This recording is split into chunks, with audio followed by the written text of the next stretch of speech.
Olá, bom dia a todos, Sargento Alexandre. Bom, gente, eu estava ouvindo, sobre a questão desse decreto do Lula proibindo as polícias de prenderem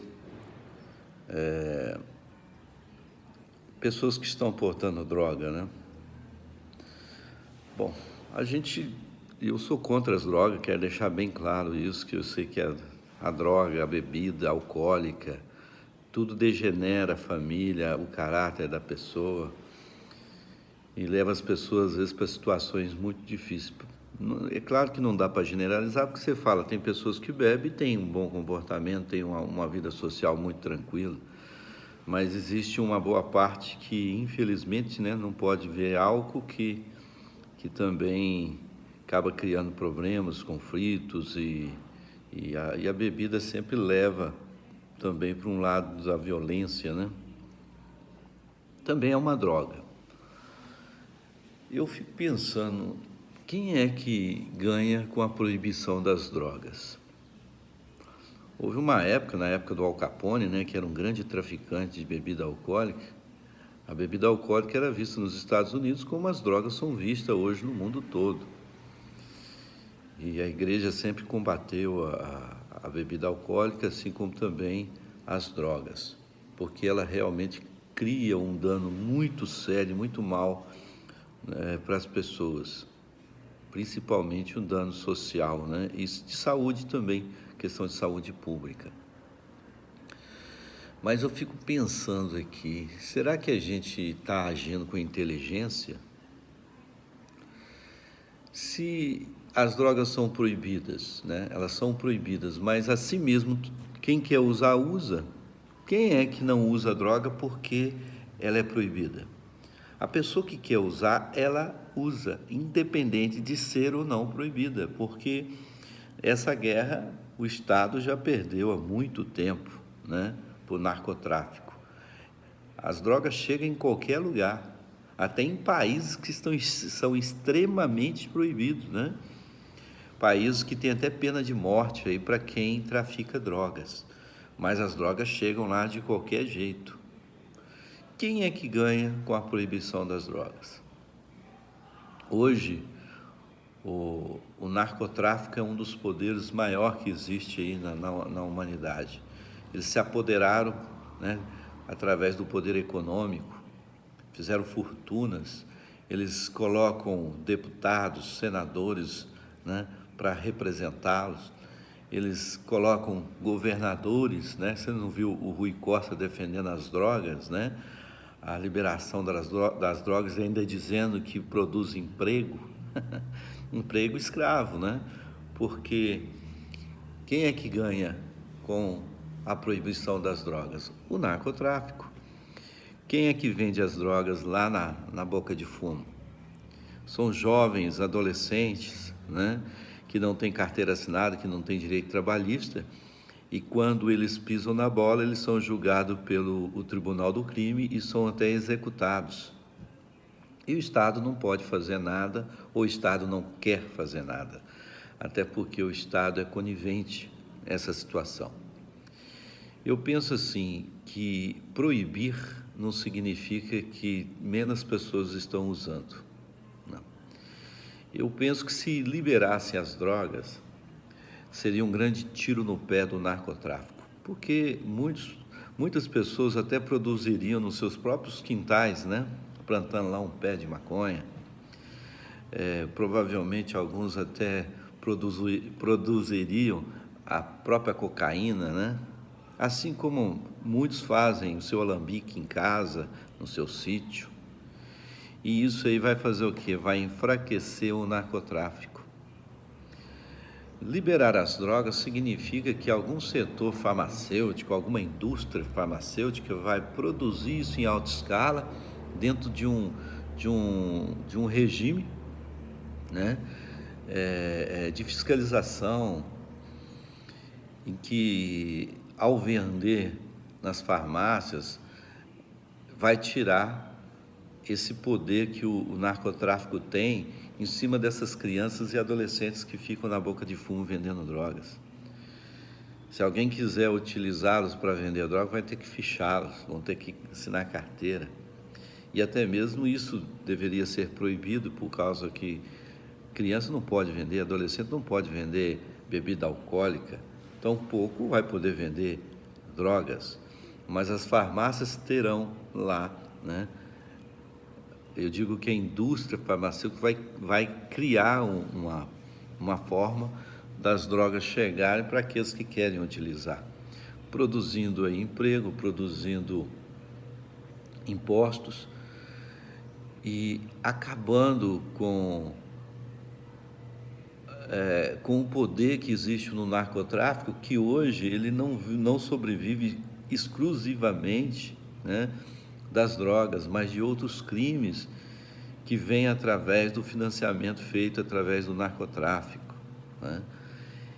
E eu entendo que nós deveríamos trabalhar com inteligência. Eu lembro que eu morava na roça, eu era fumante. Comecei a fumar com 11 anos de idade, né? Porque isso, naquela época, né, eu tenho 54 anos, aquilo representava um ato de maturidade. Então, você via crianças e adolescentes já começando a fumar. Como eu comecei a trabalhar muito cedo na roça, eu criei o hábito de fumar. Mas uma certa vez o governo entendeu que deveria fazer uma propaganda contrária ao uso do cigarro. O que aconteceu? Através de uma política pública, através de campanhas públicas contra o cigarro. Hoje é uma minoria da população que fuma cigarro. Antigamente você andava nas ruas assim, os meio-fios eram cheios de bituca de cigarro. Então eu acho que não proibir as drogas significa alimentar o crime organizado. Tem gente que vai bater em mim por eu estar falando o que eu estou enxergando. Eu sou a favor das drogas? Lógico que não. Eu entendo que o governo deveria deixar isso livre mesmo, que a indústria poderia sim apoderar dessa situação, tá? Criando emprego, criando impostos e, consequentemente, acabando com esse cartel de drogas. Bom, eu acho que o governo ele tem uma responsabilidade muito grande na saúde pública e, por isso, as campanhas ensinando as crianças já dentro da escola, lá no jardim de infância, o quanto que as drogas fazem mal. Eu lembro que recebíamos na escola, quando eu era adolescente, quando eu era jovem, grupos da igreja adventista, né, que tinham um programa, ou tem até hoje um programa de conscientização contra as drogas, e que era muito convincente, né, fazer com que pessoas que naquela época até tinham vício do cigarro, quando ouviam uma palestra daquela, deixava de usar bebida alcoólica, cigarro e outras drogas. Então eu acho que existe aí muita malandragem através dessa proibição das drogas. Eu acho que o governo deveria realmente pensar, não esse governo que está aí, porque esse governo que está aí, eles querem liberar as drogas e proibir, talvez, que a indústria entre nisso para favorecer o narcotráfico, porque a gente viu que o crime organizado, o narcotráfico, né, de alguma forma, acabou apoiando aí o presidente Lula, o PT. Mas uma coisa consciente, gente, nós já perdemos a guerra para o narcotráfico, isso é fato, e não há de se discutir isso. Nem o Senado, nem o Congresso, nem as polícias do Brasil tiveram condições de acabar com o narcotráfico. Pelo contrário, eles só cresceram, armaram uma população marginalizada nos aglomerados, nos subúrbios das cidades. A gente vê, você entra dentro de uma favela aí, os meninos lá do narcotráfico estão com escopeta, metralhadora. Isso tudo financiado pelo narcotráfico. Se você comprasse droga da mesma forma que você compra bebida alcoólica hoje, esse segmento findaria, desapareceria. E a polícia não teria que se empenhar em tanto numa coisa que é enxugar gelo. Hoje, prender um usuário de droga ou um traficante é enxugar gelo. Hoje, 80% da violência que existe no nosso país, em que a polícia tem que atuar, é por causa do narcotráfico, por causa das drogas. Então, eu entendo que deveríamos, sim, discutir muito esse assunto. É lógico que criar alguns limites, colocar algumas objeções, né?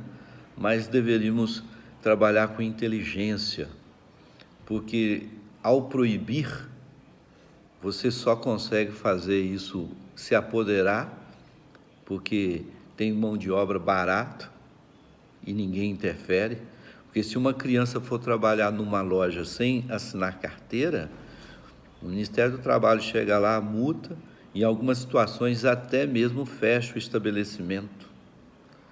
Mas nenhum deles tem competência e coragem de enfrentar o narcotráfico, porque tem crianças e adolescentes vendendo drogas nos aglomerados. Então, isso é uma palavra de consciência. Não estou aqui defendendo as drogas e muito menos os traficantes. Pelo contrário, eu acho que a melhor forma de acabar com o narcotráfico é deixando isso livre, deixando as drogas livres, e o governo criar um programa de conscientização o quanto essas porcarias fazem mal para o caráter e para a saúde pública do ser humano, dos cidadãos. Então, essa é a minha opinião a respeito disso. Eu espero que a gente ache a forma certa e correta para poder combater as drogas, mas o mais importante de combater as drogas é combater o narcotráfico. Um abraço a todos aí, que Deus tenha muita misericórdia de nós.